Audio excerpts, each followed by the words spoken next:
ফিরে এলাম বিরতির পর। গত ৩৭ বছরের মধ্যে এত ভয়াবহ বন্যা দেখেনি পাঞ্জাব। লাগাতার অতি ভারী বৃষ্টির জেরে জলের নিচে চলে গিয়েছে পাঞ্জাবের বিস্তীর্ণ এলাকা। ক্ষতিগ্রস্ত হয়েছে পাঞ্জাবের ২৩টি জেলায়। ৩০ জনের মৃত্যুর পাশাপাশি বন্যায় ক্ষতিগ্রস্ত ৩.৪৫ লক্ষ মানুষ। গত ৩৭ বছরের মধ্যে এত ভয়াবহ বন্যা দেখেনি পাঞ্জাব। লাগাতার অতি ভারী বৃষ্টির জেরে জলের নিচে চলে গিয়েছে পাঞ্জাবের বিস্তীর্ণ এলাকা। লাফিয়ে বাড়ছে মৃত্যু। গুরুতর এই পরিস্থিতিতে পাঞ্জাবকে বিপর্যস্ত রাজ্য হিসেবে ঘোষণা করল আপ সরকার। পরিস্থিতি এতটাই খারাপ যে উদ্ধার কাজে নামতে হয়েছে আর্মি, নেভি ও বায়ুসেনাকে। জাতীয় বিপর্যয় মোকাবিলা বাহিনীর ২৩টি দল উদ্ধার কাজ চালাচ্ছে রাজ্যে। সরকারি রিপোর্ট বলছে বন্যার জেরে ক্ষতিগ্রস্ত হয়েছে পাঞ্জাবের ২৩টি জেলায়। ৩০ জনের মৃত্যুর পাশাপাশি বন্যায় ক্ষতিগ্রস্ত ৩.৪৫ লক্ষ মানুষ। প্রায় ১৪০০ গ্রাম জলের নিচে চলে গিয়েছে। ২০,০০০ মানুষকে উদ্ধার করার পাশাপাশি ৫,০০০ জনকে পাঠানো হয়েছে ত্রাণ শিবিরে। সরকারি রিপোর্ট অনুযায়ী বন্যার সবচেয়ে বেশি ক্ষতিগ্রস্ত হয়েছে পাঠানকোট।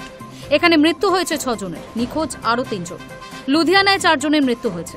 এই অবস্থার মধ্যেই লাগাতার বৃষ্টি চলছে পাঞ্জাবের বিস্তীর্ণ অঞ্চলে। ক্ষতির দিক থেকে শীর্ষে গুরুদাসপুর জেলা। এখানে ৩২৪টি গ্রাম ডুবে গেছে। এরপর অমৃতসর এবং হোশিয়ারপুর। ক্ষতিগ্রস্ত অন্যান্য জেলাগুলির মধ্যে রয়েছে বার্নাল, বাথিন্ডা, ফিরোজপুর, পাতিয়ালা, SAS নগর, সাঙ্গরুর, তরুণ তারান এবং ফাজিলকা। বন্যায় ১.৪৮ লক্ষ হেক্টরেরও বেশি ফসল নষ্ট হয়েছে। প্রায় ৩.৭৫ লক্ষ হেক্টর কৃষিজমি ডুবে গেছে। পরিস্থিতি মোকাবিলায় কেন্দ্রকে চিঠি লিখে ৬০,০০০ কোটি টাকা সাহায্যের আবেদন জানান মান। পর্যাপ্ত সংখ্যক NDRF বাহিনী এবং সেনাবাহিনী মোতায়েন করে ত্রাণ ও উদ্ধার কাজে কোনো খামতি রাখা হবে না বলে মানকে আশ্বস্ত করেছেন স্বরাষ্ট্রমন্ত্রী অমিত শাহ। সেই মতো উদ্ধার কাজে নেমেছে সেনা, নৌবাহিনী এবং বিমান বাহিনীর ১২টি দল, আরও 8টি দল প্রস্তুত রয়েছে। প্রায় ৩০ থেকে ৩৫টি হেলিকপ্টার, ১১৪টি নৌকা এবং রাজ্য একটি হেলিকপ্টারও উদ্ধার কাজে নিযুক্ত হয়েছে। BSF এবং SDRF-কে মোতায়েন করা হয়েছে। লাগাতার বৃষ্টিতে বেহাল অবস্থা হিমাচল প্রদেশে। হরপাবান এবং ভূমিধসে সেখানে লাফিয়ে বাড়ছে মৃতের সংখ্যা। ভয়ঙ্কর প্রাকৃতিক দুর্যোগের জেরে হিমাচলকে বিপর্যস্ত রাজ্য হিসেবে ঘোষণা করেছেন মুখ্যমন্ত্রী সুখবিন্দর সিং সুখু।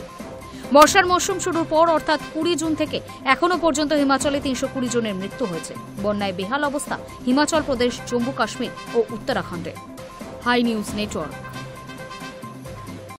আফগানিস্তানে রবিবার গভীর রাতে একের পর এক ভূমিকম্পে মৃতের সংখ্যা অন্তত ১৪০০ ছাড়িয়ে গেল। আহত প্রায় ১,৩০০ মানুষ। এই পরিস্থিতিতে প্রতিবেশী দেশের প্রতি সাহায্যের হাত বাড়িয়ে দিল ভারত। আফগানিস্তানে রবিবার গভীর রাতে একের পর এক হওয়া ভূমিকম্পে মৃতের সংখ্যা অন্তত ১৪০০ ছাড়িয়ে গেল। আহত প্রায় ১,৩০০ মানুষ। তবে তালিবান শাসিত যুদ্ধ বিধ্বস্ত এই দেশে মানুষ প্রয়োজনীয় চিকিৎসা পাবেন কিনা তাই নিয়ে প্রশ্ন থেকেই যাচ্ছে। এই পরিস্থিতিতে প্রতিবেশী দেশের প্রতি সাহায্যের হাত বাড়িয়ে দিল ভারত। আফগানিস্তানে এখনো পর্যন্ত অন্তত ১৪১১ জনের মৃত্যুর খবর পাওয়া গিয়েছে। রবিবারই নিজের এক্স হ্যান্ডেলে গভীর শোক প্রকাশ করেছেন ভারতের প্রধানমন্ত্রী নরেন্দ্র মোদী। বিদেশমন্ত্রী এস জয়শঙ্করও জানিয়েছেন, আফগানিস্তানকে সর্বতোভাবে মানবিক সাহায্য করতে ভারত প্রস্তুত। সোমবার রাতে বিদেশ মন্ত্রকের তরফে জানানো হয়েছে, আফগানিস্তানে ত্রাণ পাঠানোর কাজ শুরু হয়ে গিয়েছে। ভারতের বিদেশ মন্ত্রকের মুখপাত্র রণধীর জয়সওয়াল জানিয়েছেন, চালের বস্তা, তাঁবু এবং অন্যান্য খাদ্য সামগ্রী বোঝাই ট্রাক কাবুলের উদ্দেশ্যে রওনা হয়ে গিয়েছে। অন্যদিকে জয়শঙ্কর জানিয়েছে, আফগানিস্তানের বিদেশমন্ত্রী মৌলভী আমির খান মুত্তাকির সঙ্গে কথা হয়েছে তার। জয়শঙ্কর বলেন, ভূমিকম্পে এতগুলি প্রাণহানির জন্য ওকে সমবেদনা জানিয়েছি। ওকে জানিয়েছি যে ভারত আজ কাবুলে ১,০০০টি পরিবারের জন্য তাঁবু পাঠিয়েছে। এছাড়াও ১৫ টন খাদ্য সামগ্রী কুনারে পাঠানো হয়েছে। কাল থেকে ভারত আরও ত্রাণ পাঠানো শুরু করবে। এই কঠিন সময়ে ভারত আফগানিস্তানের পাশে রয়েছে। আহতদের দ্রুত আরোগ্য কামনা করি। রাষ্ট্রপুঞ্জের মানবিক বিষয়ক সমন্বয় দফতর এর এক প্রতিবেদন অনুযায়ী রবিবার রাতে ভূমিকম্পটি পাকিস্তান আফগানিস্তান সীমান্তের কাছে নানগরহর প্রদেশে ঘটেছিল। ভূমিকম্পের কেন্দ্রস্থল ছিল মূলত কামা জেলা। নানগরহরের পাশাপাশি কুনার, লাগমান এবং নুরিস্তান প্রদেশও ব্যাপকভাবে ক্ষতিগ্রস্ত হয়েছে। প্রাথমিক প্রতিবেদন অনুযায়ী প্রায় ১২,০০০ মানুষ সরাসরি ক্ষতিগ্রস্ত হয়েছেন। এখনো পর্যন্ত অন্তত ১৪০০ জনের মৃত্যুর খবর পাওয়া গিয়েছে। তবে মৃতের সংখ্যা আরও অনেকই বাড়তে পারে বলে আশঙ্কা। প্রশাসনের আশঙ্কা, ধ্বংসস্তূপের নিচে চাপা পড়ে রয়েছেন বহু মানুষজন। সেই জন্য তৎপরতার সঙ্গে উদ্ধার কাজও চলছে। রবিবার গভীর রাতে প্রথম কেঁপে ওঠে আফগানিস্তানের উত্তর পূর্বে কুনার প্রদেশ। ন্যাশনাল সেন্টার ফর সিসমোলজির তথ্য অনুযায়ী রিক্টার স্কেলে ভূমিকম্পের মাত্রা ছিল 6.3। কম্পনের উৎসস্থল ছিল ভূপৃষ্ঠ থেকে 8 কিলোমিটার গভীরে। এরপরও বেশ কয়েকবার ভূকম্প পরবর্তী কম্পন অনুভূত হয় আফগানিস্তানে। তার মধ্যে অন্তত 2টি কম্পনের মাত্রা ছিল 5-এরও বেশি। কম্পনের তীব্রতা এতই বেশি ছিল যে ভারতের জম্মু কাশ্মীর ও দিল্লির আশেপাশের এলাকাতেও কম্পন অনুভূত হয়। Hi news Network. ভূমিকম্পে বিপর্যস্ত আফগানিস্তানের পাশে দাঁড়ালো ভারত। কাবুলে পৌঁছালো 21 টন ত্রাণ সামগ্রী। মঙ্গলবার এই খবর জানালেন বিদেশমন্ত্রী এস জয়শঙ্কর। ভূমিকম্পে বিপর্যস্ত আফগানিস্তানের পাশে দাঁড়ালো ভারত। কাবুলে পৌঁছালো 21 টন ত্রাণ সামগ্রী। মঙ্গলবার এই খবর জানালেন বিদেশমন্ত্রী S Jaishankar. S Jaishankar x হ্যান্ডেলে লেখেন, কাবুলে ভূমিকম্প হয়েছে এবং সেখানে ভারতের তরফে ত্রাণ সামগ্রী পাঠানো হয়েছে। 21 টন সামগ্রী বিমান যোগে পাঠানো হয়েছে।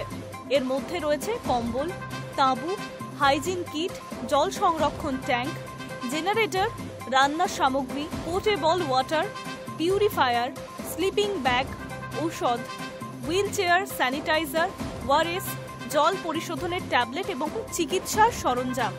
তিনি আরও জানান, পরিস্থিতি পর্যবেক্ষণ করে আগামী দিনেও সাহায্য পাঠানো হবে। আফগানিস্তানে ত্রাণ কাজ চালাতে ভারত অঙ্গীকারবদ্ধ। রবিবার রাতে পূর্ব আফগানিস্তান কেঁপে ওঠে। রিক্টার স্কেলে মাত্রা ছিল তখন 6. সরকারি হিসেবে মৃতের সংখ্যা বেড়ে হয়েছে 1411, জখম 3000-এরও বেশি। সবচেয়ে বেশি ক্ষতি হয়েছে কুনার প্রদেশে। দুর্গম পাহাড়ি অঞ্চলে রাস্তা ভেঙে পড়ায় এবং মোবাইল নেটওয়ার্ক ক্ষতিগ্রস্ত হওয়ায় উদ্ধার কার্যে বিপুল সমস্যা। জাতিসংঘের মানবিক ত্রাণ বিষয়ক দপ্তর জানিয়েছে, ভূমিকম্পের কেন্দ্র ছিল নঙ্গরহার প্রদেশের কামা জেলা। পাকিস্তান সীমান্তের কাছে। সীমান্ত পেরিয়ে পাকিস্তানের কিছু অংশ কম্পন অনুভূত হয়। এদিকে একের পর এক আফটার শকেও উদ্ধারের কাজ বড় বাধা হয়ে দাঁড়াচ্ছে। দুর্ঘটনা কবলিত এলাকায় এখনো আটকে রয়েছে বহু মানুষ। 4টি প্রদেশে কুনার, লগমান, নঙ্গরহার এবং নুরিস্তানে 12,000-এরও বেশি মানুষ সরাসরি ক্ষতিগ্রস্ত হয়েছে বলে অনুমান। বহু বাড়িঘর ও অবকাঠামো ধ্বংস হয়ে গিয়েছে। পরিস্থিতি মোকাবিলায় একদিকে আন্তর্জাতিক সংস্থাগুলো যেমন ত্রাণ পাঠাচ্ছে, অন্যদিকে ভারতও দ্রুত উদ্যোগ নিয়েছে। Hi news Network. আসছে আবহাওয়ার খবরের দিকে। বঙ্গ থেকে বৃষ্টি যাওয়ার নামই নেই। নিম্নচাপের জেরে কলকাতা সহ দক্ষিণবঙ্গের একাধিক জেলায় ফের বৃষ্টির সম্ভাবনার কথা জানালো হাওয়া অফিস। বঙ্গোপসাগরে ফের নিম্নচাপের ভ্রুকুটি, যার জেরে ফের ঝমঝমিয়ে বৃষ্টি শুরু হয়েছে কলকাতা সহ দক্ষিণবঙ্গের একাধিক জেলায়। আবহাওয়া দপ্তর বলছে, আপাতত বৃষ্টির হাত থেকে নিস্তার নেই দক্ষিণবঙ্গবাসীর। বৃষ্টি চলবে উত্তরেও। ইতিমধ্যেই একাধিক জেলায় জারি হয়েছে সতর্কতা। কতদিন চলবে এই দুর্যোগ? বুধবার কম বেশি দক্ষিণবঙ্গের প্রায় সব জেলাতেই বৃষ্টির সম্ভাবনা রয়েছে। ভারী বৃষ্টি হবে পূর্ব ও পশ্চিম মেদিনীপুর, দক্ষিণ 24 পরগনা এবং ঝাড়গ্রামে। এই সমস্ত জেলার একটি বা দুটি অংশে হলুদ সতর্কতাও জারি করা হয়েছে। এছাড়া বজ্রবিদ্যুৎ সহ হালকা থেকে মাঝারি বৃষ্টি কলকাতা সহ দক্ষিণবঙ্গের বাকি জেলাগুলিতে হবে। বৃষ্টির পাশাপাশি দক্ষিণবঙ্গের বাকি জেলায় ঘন্টায় 30 থেকে 40 কিলোমিটার বেগে ঝোড়ো হাওয়া বইতে পারে, যার কারণে গোটা দক্ষিণবঙ্গেই সতর্কতা জারি হয়েছে। বৃষ্টির সিলসিলা জারি থাকতে পারে গোটা সপ্তাহ জুড়ে। বুধবারের পর বৃহস্পতিবারও বৃষ্টির সম্ভাবনা রয়েছে দক্ষিণবঙ্গে। বৃহস্পতিবার উত্তর ও দক্ষিণ 24 পরগনা, কলকাতা, হাওড়া, হুগলি, পূর্ব ও পশ্চিম মেদিনীপুর, ঝাড়গ্রাম, বাঁকুড়া জেলায় ঝড় বৃষ্টির অধিক সম্ভাবনা রয়েছে। বাকি জেলাগুলিতে বজ্রবিদ্যুৎ সহ বৃষ্টির সঙ্গে 30 থেকে 40 কিলোমিটার গতিবেগে দমকা ঝোড়ো বাতাস বইতে পারে। শুক্রবার দক্ষিণ 24 পরগনা, পূর্ব ও পশ্চিম মেদিনীপুর এবং ঝাড়গ্রামে বজ্রবিদ্যুৎ সহ হালকা থেকে মাঝারি বৃষ্টির সম্ভাবনা থাকছে। পাশাপাশি দমকা ঝোড়ো হাওয়া বয়ে যেতে পারে। সেই কারণে হলুদ সতর্কতাও জারি রয়েছে। অন্যদিকে উত্তরবঙ্গেও বৃষ্টি চলবে শনিবার পর্যন্ত। বুধবার বিক্ষিপ্ত ভারী বৃষ্টি হতে পারে জলপাইগুড়ি, কালিম্পং এবং আলিপুরদুয়ারের একটি বা দুটি অংশে। হলুদ সতর্কতা জারি করেছে হাওয়া অফিস। বাকি 5 জেলায় অধিকাংশ অংশে বজ্রবিদ্যুৎ সহ হালকা থেকে মাঝারি বৃষ্টির পাশাপাশি ঘন্টায় 30 থেকে 40 কিলোমিটার বেগে ঝোড়ো হাওয়া বইতে পারে। Hi news network.